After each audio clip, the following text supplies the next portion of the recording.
kabar semuanya? Tentunya semoga dalam kondisi makin sehat ya, makin bersemangat. Walaupun misalnya masih ada beberapa saudara-saudara saya yang masih dirawat di rumah sakit ataupun masih kurang sehat, atau mungkin juga yang Anda sedang isolasi mandiri, ini harus tetap semangat, harus tetap positive thinking karena semuanya pasti akan berlalu. Nggak ada sekarang isolasi mandiri, nggak boleh. Loh iya, isolasi mandirinya, oh harus ya, harus dirawat. Sekarang sudah mulai dirawat. Jadi tidak ada lagi pasien isolasi mandiri. Jadi memang harus segera dibawa karena memang dikhawatirkan bahwa isolasi mandiri itu justru membuat klaster baru, terutama di perumahan-perumahan ini juga. Ya karena sulit juga ya untuk bisa menahan diri mungkin untuk nggak keluar rumah, kalaupun misalnya kita harusnya isolasi mandiri. Dan memang terakhir kan juga pemerintah sudah memberikan informasi bahwa memang untuk masalah tempat bagi nanti tempat isolasi di rumah sakit akan diperbanyak oleh pemerintah. Diperbanyak. Ya, sudah rencana seperti itu. Jadi memang kondisinya memang agak-agak serem juga ya.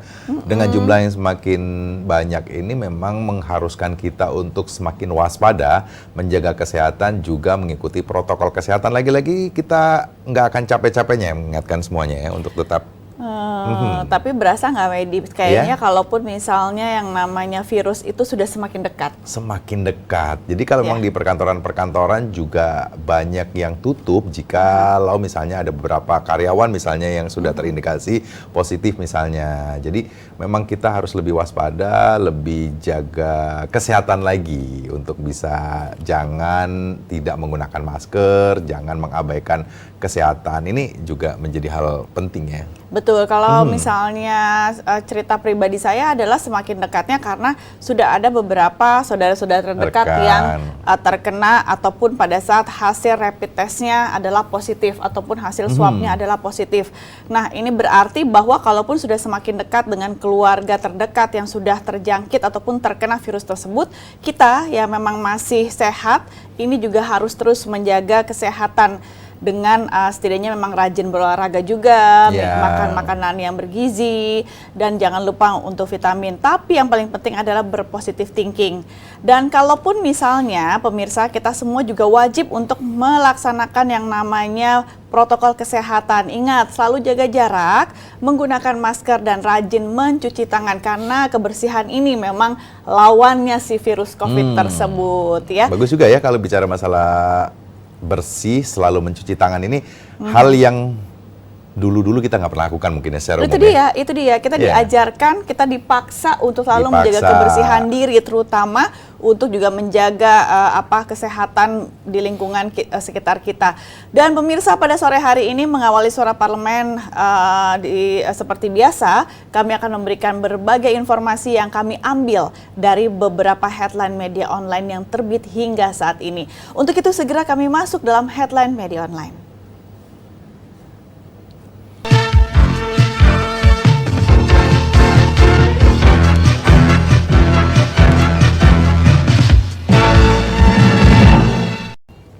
Hingga sore hari ini, media online di detik.com mengangkat jamin vaksin corona dari Sinovac halal. Erik mau ajak MUI ke Cina. Pemerintah bekerja sama dengan perusahaan farmasi Sinovac dari Cina dan 642 healthcare holding dari Uni Emirat Arab untuk memasok 30 juta vaksin virus corona atau COVID-19 ke Indonesia.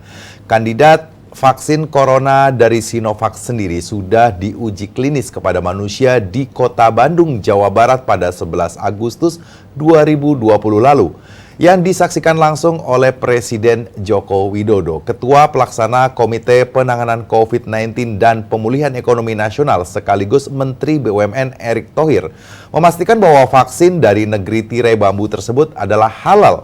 Ia mengatakan pada Agustus lalu Majelis Ulama Indonesia atau MUI turut menyaksikan penyuntikan vaksin tersebut. Dan selanjutnya pemerintah juga akan mengirim Badan Pengawas Obat dan Makanan atau BPOM dan MUI ke Cina pada Oktober mendatang untuk melihat produksi vaksin virus corona. Erik juga mengatakan bahwa secara keseluruhan dirinya sudah melaporkan vaksin ini juga kepada Wakil Presiden Ma'ruf Amin untuk memastikan dan meyakinkan publik bahwa vaksin corona dari Cina maupun Uni Emirat Arab adalah halal. Kalaupun misalnya memang nanti sudah dinyatakan bahwa ini halal, itu berarti kita bisa menggunakannya di awal tahun depan ya pemirsa. Itu kan kalau misalnya harapan kita semua bahwa memang untuk masalah ketersediaan vaksin di Indonesia ini benar-benar cepat terwujud. Karena semua masyarakat Indonesia tentunya sudah menanti-nanti, bahkan mungkin seluruh masyarakat ataupun penduduk dunia sudah menunggu untuk masalah keberadaan vaksin daripada virus COVID-19 ini. Ya, jadi banyak yang menyaksikan atau mengkhawatirkan jika virus atau vaksin ini tidak halal ya. Nah, mudah-mudahan sih dikarenakan halal. itu nanti impor. Tapi kamu percaya nggak sih bisa jika misalnya kalau toh misalnya bicara masalah halal atau tidak halal, kalau untuk kesembuhan orang masih banyak pakai nggak sih sebenarnya? Nah itu dia agak rancu sekali. Tapi kalaupun misalnya memang sudah dipertegas bahwa ini adalah halal, dan kita juga berharap bahwa nantinya juga anak-anak bangsa juga mampu menghadirkan vaksin sendiri. Kalaupun misalnya memang saat urgent kita harus mengimpor terlebih dahulu. Mudah-mudahan ya. Jadi memang yang diharapkan memang vaksinnya segera ada dan halal mungkin ini ya. Kemudian di inilah.com, Satpol PP tutup warung makanan dan restoran di Jakarta Timur. 2 warung makan dan restoran di kawasan Pulau Gadung, Jakarta Timur terpaksa ditutup karena melanggar pembatasan sosial berskala besar atau PSBB. Petugas Satpol PP mendapati 2 tempat tersebut masih mempersilahkan konsumen makan dan minum di meja dan kursi yang tersedia saat melakukan razia. Padahal peraturan PSBB hanya memperbolehkan bawa pulang makanan dan minuman atau take away, bukan untuk membawa atau makan di tempat. Nah, ini nih yang harus diperhatikan ya. Kan sudah diumumkan bahwa yang namanya dine in ataupun misalnya makan di tempat tersebut itu sudah tidak diperbolehkan terlebih dahulu. Tapi kalau misalnya dibawa pulang ataupun take away ini diperbolehkan karena kan biar bagaimana harus tetap berjalan ya perekonomian ataupun misalnya usaha-usaha restoran tersebut. Tapi jangan nakal dong, kok kita bisa-bisanya langsung tetap makan di tempat tersebut, kan ini masih tetap menjaga untuk setidaknya bisa meminimalisir namanya penularan masif saat ini. Ya mungkin kalau bicara masalah resto tempat ngopi ini nggak enak ya, masa kita ngopi harus dibawa pulang ya, padahal kan butuhnya ngopi untuk ngobrol bareng mungkin ya. Ya, ditahan dulu saja, yang penting mungkin semua bisa sehat. Secara virtual aja ya, ngopinya masing-masing di rumah, terus ngobrolnya secara virtual. Belinya sama-sama, belinya sama-sama. Pulang minumnya di rumah masing-masing. Ya, lebih menjaga atau bisa menghindarkan diri, walaupun nggak enak ya. Ya, pasti nggak enak. Kemudian di republika.co.id, fenomena balap lari liar, kriminolog mengatakan bisa memicu tawuran di tengah pandemi COVID-19. Muncul fenomena unik yang digandrungi oleh kaum muda, yaitu adu balap lari liar. Biasanya adu lari ini dilakukan oleh para remaja dan berlangsung malam hari dengan menutup jalan raya. Banyak yang menilai ajang adu balap lari liar ini mengganggu ketertiban umum, juga sebagai ajang judi. Pakar kriminolog Universitas Indonesia Maria Zuraida menilai bahwa balap lari liar di beberapa wilayah ini jelas bukan mencari bakat atau ajang atlet lari karena melanggar lalu lintas dan sangat membahayakan pengendara mobil, sepeda motor, dan pengguna jalan lainnya. Baru dengar juga ada ya, balap lari liar. Nah kalau misalnya ini biasanya memang anak-anak yang masih berjiwa muda ya. Masih berjiwa muda. Ya. Ada apa? Ya semacam misalnya orang balap lari, mereka itu kayak jualan gitu ya, seolah-olah jualan bahwa ini jagoan saya ini lututnya original. Jadi kuat lari. Jadi mereka mempromosikan jagoan-jagoannya. Tapi kalau tadi lihat gambarnya juga di layar kaca itu kan kerumunan sekali ya. Jadi udah rame-rame semuanya, kumpul semua, berdekatan. Yang ada nggak ada yang pakai masker juga. Nggak pakai masker, pakai sendal jepit, pakai celana pendek.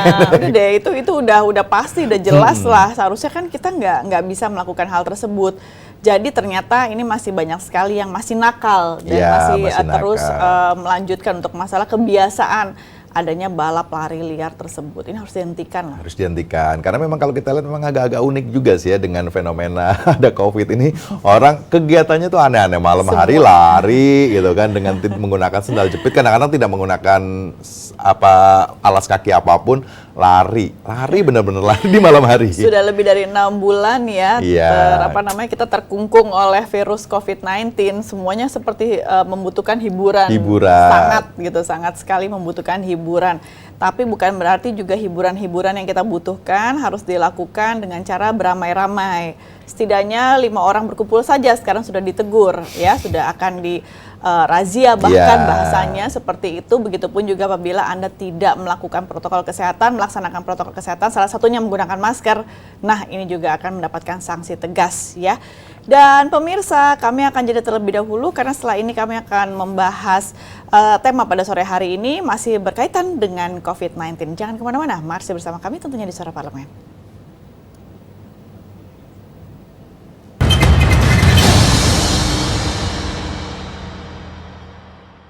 Komisi 6 DPR RI mendorong pemerintah memberikan suntikan modal dan stimulus kepada usaha kecil mikro menengah dalam usaha recovery ekonomi nasional, mengingat UMKM memberikan kontribusi terhadap produk domestik bruto atau PDB sebesar 57%. Ditemui usai menghadiri rapat paripurna masa persidangan 1 tahun sidang 2020-2021 di Gedung Nusantara Senayan, Jakarta, Wakil Ketua Komisi 6 DPR RI Arya Bima mengatakan, pemerintah harus memberikan stimulus kepada UMKM dalam usaha recovery ekonomi nasional. Mengingat UMKM bisa menggerakkan konsumsi masyarakat, mempertinggi ekspor, mengurangi impor, meningkatkan investasi, dan memperbanyak lapangan kerja.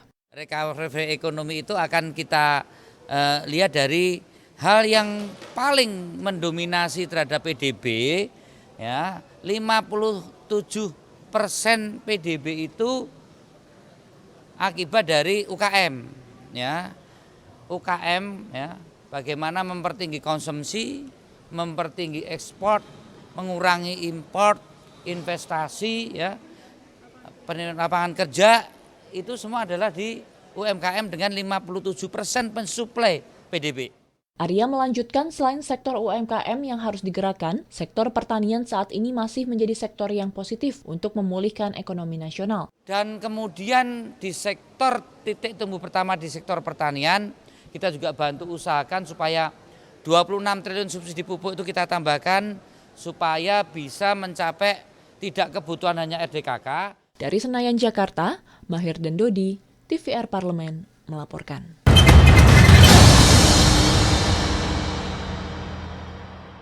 Anda masih bersama kami di Suara Parlemen. Kalau tadi di headline online itu tadi ada lari, bisa menimbulkan klaster baru, ya kan? Terus masalah di beberapa daerah-daerah restoran juga tidak diperbolehkan. Nah, ini masalah pilkada serentak di bulan Desember tanggal 9 nanti banyak yang mengkhawatirkan loh. Ini pasti banyak kerumunan. Iya, ya pasti. Kalau tadi kerumunan tidak hanya menguji dengkul, apa tadi bilangnya bahasa di luar segmen ini dengkul racing ya? Racing. Ya, promonya seperti itu ya. Dan kalaupun misalnya nanti berkaitan juga bahwa dikhawatirkan pilkada serentak ini juga bisa menimbulkan atau membuat klaster baru loh untuk penyebaran COVID-19. Jadi nggak hari hanya saja pada saat tanggal 9, tapi pada saat misalnya masa kampanyenya ini juga dikhawatirkan. Oh iya kan? Belum juga masuk pada saat kampanye yang terbuka ya. Tapi sudah ada beberapa calon ataupun paslon yang sebenarnya sudah terkena virus COVID-19 loh. Ya, sudah banyak sekali. Ini pemilihan kepala daerah atau Pilkada 2020 yang diikuti oleh 270 daerah akan digelar serempak di tengah pandemi COVID-19. Tahapan dimulai dari Agustus hingga Desember mendatang. Sayang, di tengah pesta demokrasi itu justru dikhawatirkan akan memicu meningkatkan kasus COVID-19. Pasalnya banyak daerah yang ditegur Kemendagri terkait pilkada, di antaranya karena mengadakan konvoy dan arak-arakan yang tidak memperhatikan protokol kesehatan. Padahal dalam pasal 49 ayat 3 peraturan KPU menyatakan bahwa pendaftaran calon hanya dihadiri oleh ketua dan sekretaris atau sebutan lain partai politik dan atau gabungan partai politik pengusul bakal calon dan atau bakal pasangan calon perseorangan. Karena itu penting untuk menyadarkan semua pihak terkait agar mengatasi wabah pandemi terlebih dahulu. Sebab masyarakat belum bisa beraktivitas normal jika penyebaran virus belum dihentikan. Sejumlah bakal calon kepala daerah, anggota KPU dan Badan Pengawas Pemilu atau Bawaslu terpapar COVID-19. Sejumlah LSM meminta pemerintah untuk menunda pelaksanaan pilkada serentak tahun 2020. Nah, bahkan saat ini ada lagi sejumlah LSM meminta pemerintah untuk menunda pelaksanaan pilkada serentak 2020. Tapi kalaupun misalnya nanti paslonnya ini juga berkampanye dan tetap misalnya juga tidak melaksanakan protokol kesehatan yang ada, apakah juga akan didiskualifikasi? Harusnya begitu. Nah, tegas ini ya, penting itu banget dia, ya. Harus juga nantinya dari baik itu KPU dan Bawaslu juga sebagai pengawas untuk pemilu tersebut juga harus memperhatikan. Sekarang saya tadi sudah tercatat kan, baik itu paslon, anggota KPU, dan anggota Bawaslu sudah ada yang terpapar virus COVID-19. Ini penting sekali kalau bicara masalah ketegasan, kalau keinginan pemerintah atau kita semua bisa melaksanakan pilkada serentak pada bulan Desember nanti, tidak membuat klaster-klaster baru, ya memang kita berharap kepada para pengawas misalnya pelaksana di pilkada ini untuk bisa tegas juga. Jangan sampai nanti dibiarkan loh nanti paslonnya melanggar terus diam-diam saja ya. Setujukah Anda pemirsa apabila memang ada penundaan untuk pelaksanaan pilkada serentak tahun 2020? Nah, ini juga menjadi catatan pemerintah apabila nanti banyak suara yang memberikan masukan seperti hal tersebut. Jangan kemana-mana, masih bersama kami tentunya di Suara Parlemen.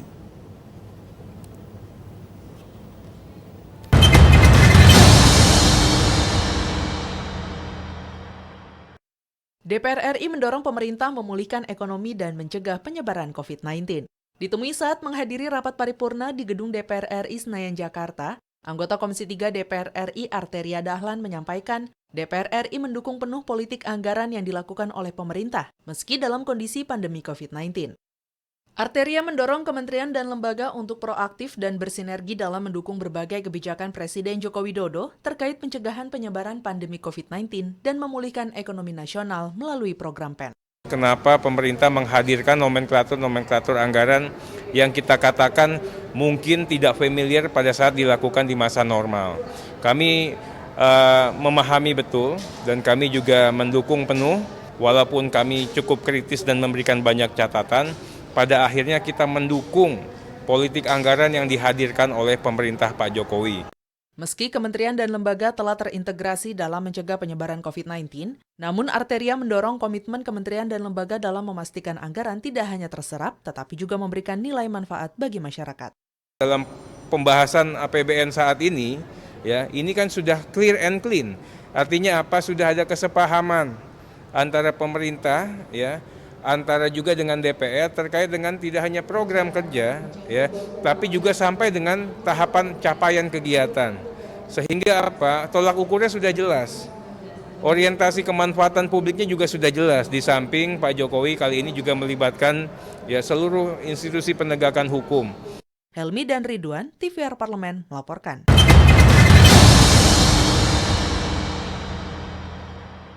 Ya, masih bersama kami di Suara Parlemen. Kita berharap memang pelaksana pilkada serentak ini bisa melakukan pengawasan secara baik dan tegas ya. Maunya begitu ya. Dari kepolisian, PKPU, dari KPU juga bisa melaksanakan pengawasan ini secara serentak. Susah loh ya. Harusnya seperti itu kan. Iya. Karena kalaupun misalnya juga banyak yang mengkhawatirkan ataupun banyak sekali pihak yang mengkhawatirkan bahwa ini memang benar-benar bisa menjadi klaster penyebaran baru bagi penularan virus COVID-19 di Indonesia. Karena tidak main-main 270 daerah yang akan diserentak melaksanakan pilkada loh di akhir tahun ini. Ya, agak susah juga sih mengawasi para calon kepala daerah yang untuk tidak diperbolehkan misalnya mengundang massa datang misalnya ke tempat mereka orasi. Lewat sosmed aja. Sosial media, tapi susah ya kalau kemarin kita lihat beberapa calon ini justru orang-orang banyak dari pejabat. Misalnya kalau kita lihat Pak Jokowi, anaknya dan menantunya juga ikut loh. Ya, pilkada. dan semuanya masih butuh hiburan ya, masih hiburan butuh kayak seperti artis ataupun misalnya berdangdutan bersama. Dangdutan. Mudah-mudahan sih semuanya bisa mengikuti atau melaksanakan pilkada ini tidak mengundang massa.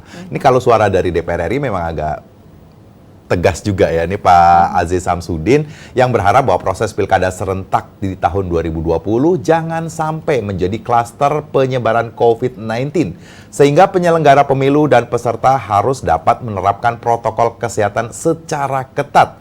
Aziz menilai bahwa penerapan protokol kesehatan itu harus dilakukan sejak awal, seperti saat pendaftaran, kampanye, dan tidak terlalu banyak membawa simpatisan.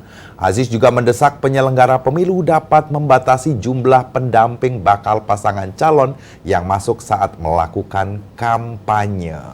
Ya juga ya, kalaupun misalnya nantinya pada saat ada pendaftaran atau pada beberapa kegiatan, simpatisan ini yang jumlahnya banyak. Simpatisan ini memang agak susah. Iya kan, itu berarti memang Pak Aziz Samsudin sudah dari awal mengingatkan bahwa mungkin saja memang yang datang misalnya baik itu pihak ketua ataupun sekretaris dari partai pendukungnya, tapi nggak taunya simpatisannya yang banyak nganterinnya ya, yang mengantarkan pada saat mendaftarkan diri ataupun pada saat mau membuat sebuah kerumunan massa ataupun misalnya mengundang banyak kerumunan massa, panitianya juga banyak. Jadi jumlahnya juga jadi banyak yang berkumpul. Ini harus hati-hati sekali pemirsa, akankah kalaupun misalnya memang mengadakan kampanye secara terbuka, kalaupun misalnya ada panggung hiburan, harus jauh-jauhan gitu. Harus jauh-jauhan. Butuh lapangan kadang-kadang yang mungkin luas dong. Bakal calonnya atau kepala daerahnya calonnya nggak datang juga, balihonya saja. Tapi mengundang massa yang luar biasa sama saja, ya kan? Nggak boleh juga takutnya ya. juga pesimis. Apakah bisa di tengah teriknya matahari sudah panas kita harus bermasker ya? Dan udah gitu juga harus menjaga jarak, dan apakah memang ini bisa dilaksanakan dengan baik? Tapi harus hati-hati pemirsa. Harus hati-hati. Apapun memang yang mengundang dengan bentuk hiburan ya harus coba dikaji kembali apakah ini perlu kita datang atau tidak. Karena ataupun juga paslon mungkin bisa mencari jalan lain bagaimana bisa mengkampanyekan untuk mempromosikan diri agar terpilih menjadi kepala daerah. Ya, yang pasti dengan pemerintah sudah menetapkan tanggal 9 Desember akan dilaksanakan pilkada serentak. DPR RI juga sudah mengetahui jadwal tersebut. Kita berharap bahwa pelaksanaan pilkada ini bisa berjalan dengan lancar, tapi juga bisa menghindarkan dari klaster-klaster baru kalau kita lihat dengan kondisi seperti ini ya. Amin, amin. Semoga semuanya berjalan lancar. Dengan demikian pemirsa, Suara Parlemen edisi pada sore hari ini telah usai. Saya Yusra Hayanti. Saya Medi Nugroho. Tentunya bersama rekan-rekan yang bertugas pada sore hari ini mengucapkan terima kasih atas perhatian Anda dan sampai jumpa. Cukup sudah ku katakan untuk